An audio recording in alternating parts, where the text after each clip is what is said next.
पिछले व्याख्यान में हमने ईशावास्योपनिषद का परिचय और 6 मंत्रों तक की व्याख्या बताई थी। आज हम 7वें मंत्र की व्याख्या प्रारंभ करते हैं। यस्मिन् सर्वाणि भूतान्यत्येवादुद्भूतः बीजानत् तत्र को मोहो कैशोकः एकत्व अनुपश्यत्। इसका अन्वय है यस्मिन् बीजानत् सर्वाणि भूतानि आत्मा एव अभूत् तत्र एकत्वम् अनुपश्यत् कैशोकः क्या मोहो कैशोकः। इसका अर्थ में लिखा है कि जिस ज्ञानी पुरुष के लिए सब भूत आत्मा ही है, उस एकत्व दिखने वाले विद्वान को क्या मोह और क्या शोक। कर्म और ब्रह्म ज्ञान का समुच्चय।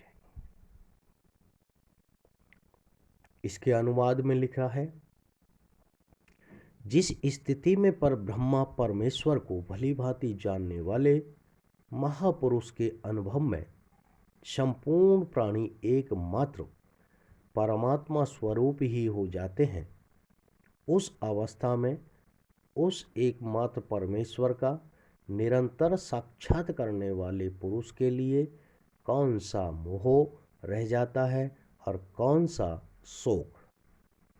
वस्तुतः वह शोक मोह से सर्वथा रहित आनंद परिपूर्ण हो जाता है।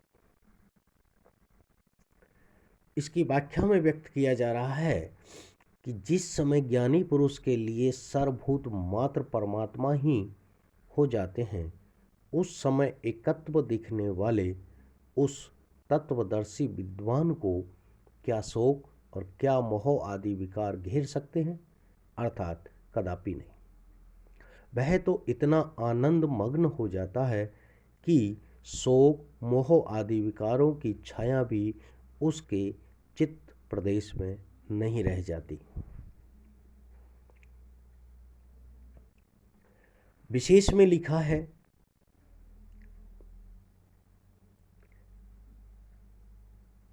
कि 6वां और 7वां मंत्र एक ही अर्थ और भाव के सूचक है।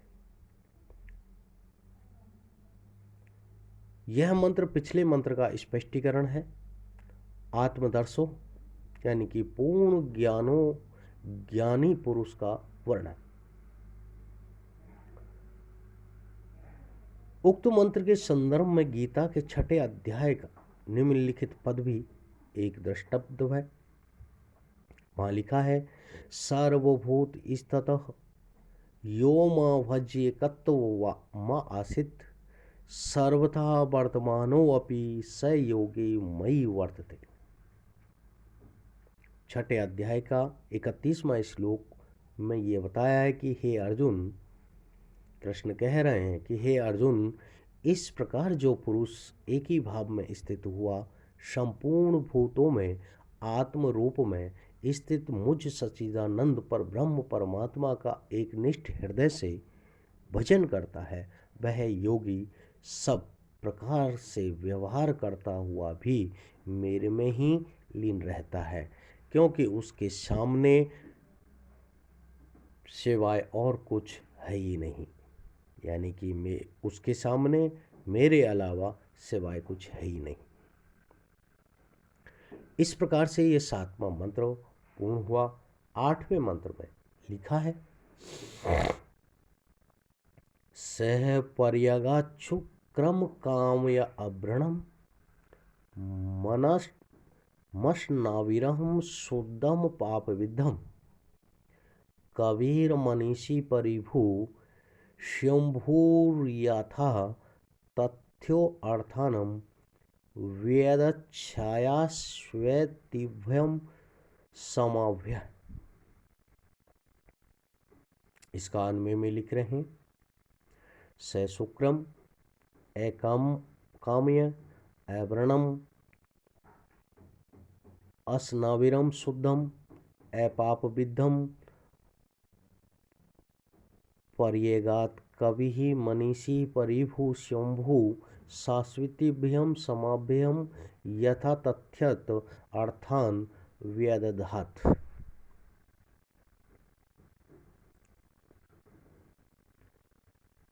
पूर्वोक्त तो आत्मा का स्पष्ट रूप से वर्णन है।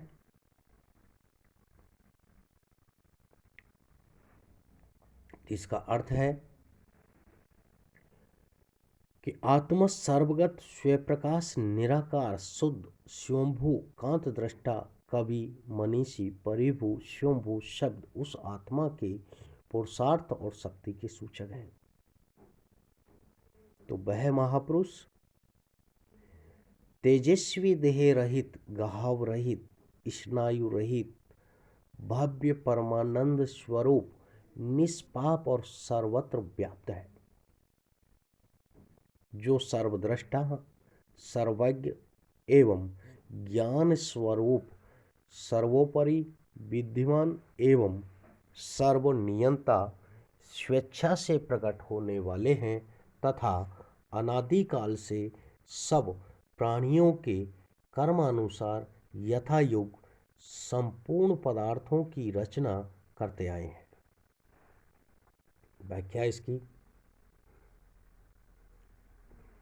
व्याख्या में लिखा है,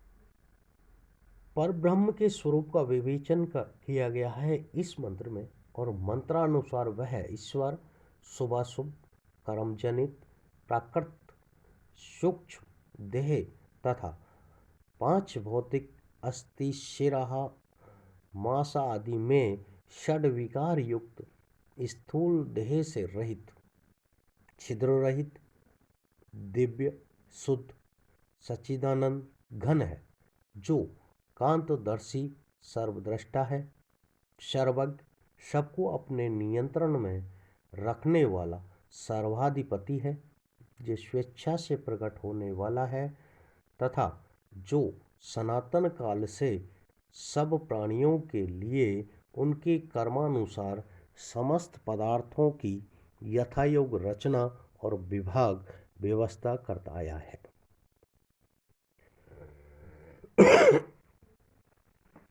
तो विशेष में लिख रहे हैं कि प्रस्तुत मंत्र में आत्म स्वरूप का विशद और स्पष्ट वर्णन है। आत्मा के स्वरूप का वर्णन कर आत्मज्ञानी स्थित प्रज्ञ पुरुष के लक्षण, स्वरूप और कार्य का विवेचन किया है।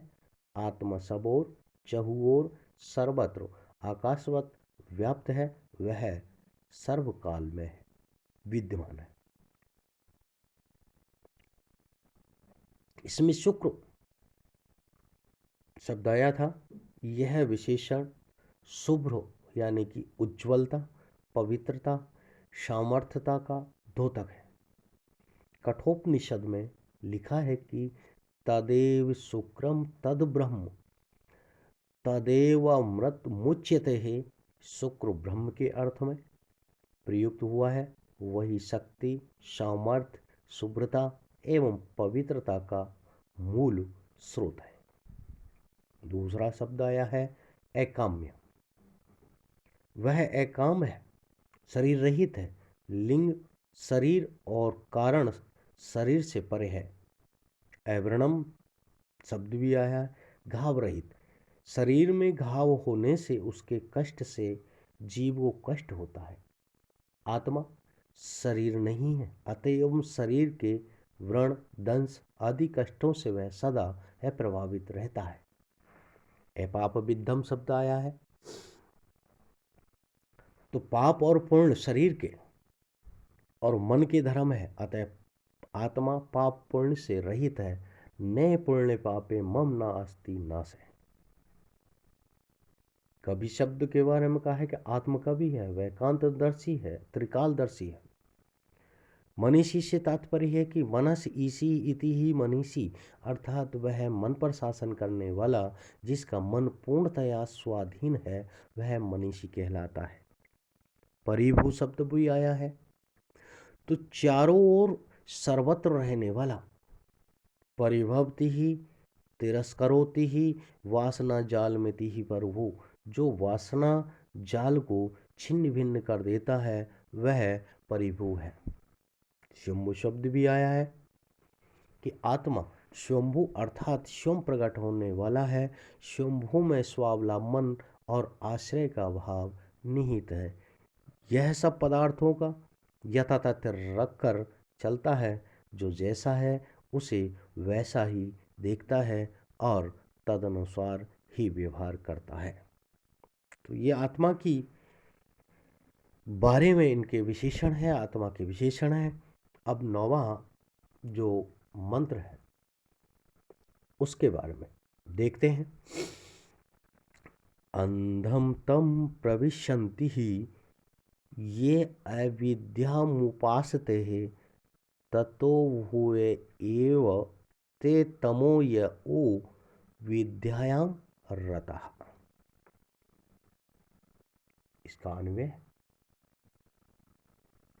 ये अविद्यायाम उपासते ते अंधम तम प्रविशन्ति ये विद्यायाम रतः ते तद्भूय एव तम प्रविशन्ति।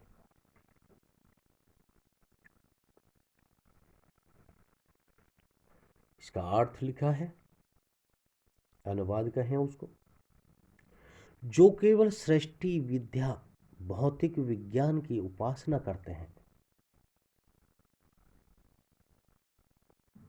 जो केवल सृष्टि विद्या भौतिक विज्ञान की उपासना करते हैं, वे प्रगाढ़ अंधकार में प्रविष्ट होते हैं। और जो केवल आत्मज्ञान में ही रत है, वे मानो उनसे भी अधिक घोर अंधकार में जाते हैं। व्याख्या में लिखा है कि जो मनुष्य भोगों में आसक्त होकर उनकी प्राप्ति के साधन रूप अविद्या का विविध प्रकार के कर्मों का अनुष्ठान करते हैं, वे उन कर्मों के फलस्वरूप अज्ञानांधकार से परिपूर्ण विविध योनियों और भोगों को ही प्राप्त होते हैं।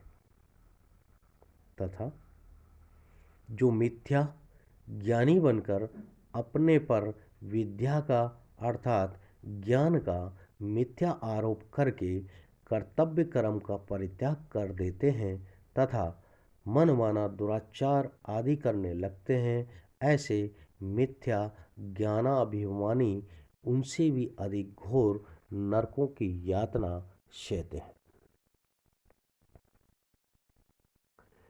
विशेष में लिखा है कि प्रस्तुत मंत्र में विद्या एवं अविद्या शब्द पारिभाषिक है।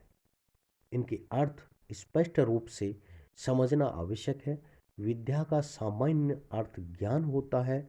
यदि यह अर्थ मान लिया जाए तो अविद्या का अर्थ अज्ञान होता है।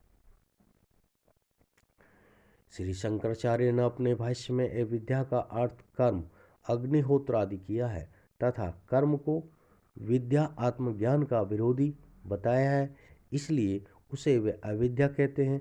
किंतु यदि यह अर्थ स्वीकार कर लिया जाए तो ज्ञान और कर्म का विरोध स्वीकार करना होगा। कतिपय विद्वानों के मत अनुसार आत्मा का ज्ञान विद्या है, आत्मा से भिन्न अनात्मा सृष्टि का ज्ञान भौतिक ज्ञान अविद्या है। इस मंत्र में दोनों विद्या और अविद्या के ज्ञान प्राप्त करने का संकेत है। केवल एक ही प्रकार के ज्ञान में रत रहने का निषेध किया है। मनुष्य के लिए स्व कल्याणार्थ आत्मविद्या और सृष्टि विद्या दोनों का ज्ञान प्राप्त करना अभिष्ट है। सृष्टि विद्या से अभ्युदय की प्राप्ति होती है, आत्मविद्या से निःश्रेयस मोक्ष की प्राप्ति होती है। अतएव परम कल्याण की प्राप्ति के लिए विद्या और अविद्या दोनों का ज्ञान समान रूप से आवश्यक है। यदि कोई एक में ही रत रहकर दूसरे की उपेक्षा करेगा तो उसकी अवनति अवश्यमेव होगी। यही इस मंत्र में प्रतिपादित किया गया है। तो आज का व्याख्यान यहीं पर